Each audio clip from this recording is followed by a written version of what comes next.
لبيك اللهم لبيك لبيك لا شريك لك لبيك إن الحمد والنعمة لك والملك لا شريك لك।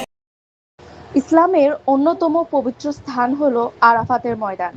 এটি সৌদি আরবের মক্কা নগরীর পূর্ব দিকে অবস্থিত।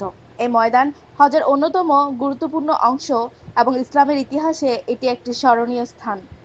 প্রতি বছর ৯ জিলহজ হজ যাত্রীরা আরাফাতের ময়দানে সমবেত হন। এই দিনটিকে বলা হয় আরাফার দিন, যা হজের মূল রুকুন। এই দিনে হজযাত্রীরা সূর্য ঢোকার আগ পর্যন্ত আরাফাতের ময়দানে অবস্থান করেন এবং আল্লাহর দরবারে ক্ষমা প্রার্থনা করেন। এটি অত্যন্ত পুণ্যময় একটি দিন। পবিত্র হজের অংশ হিসেবে এই ময়দানে উপস্থিত হওয়া ফরজ। যারা এই দিনে আরাফাতের উপস্থিত হতে পারে না, তাদের জন্য গ্রহণযোগ্য হয় না। মহানবী হযরত মুহাম্মদ সাল্লাল্লাহু আলাইহি ওয়াসাল্লাম এ ময়দানে দাঁড়িয়ে তার বিদায় হজের ঐতিহাসিক খুতবা প্রদান করেছিলেন।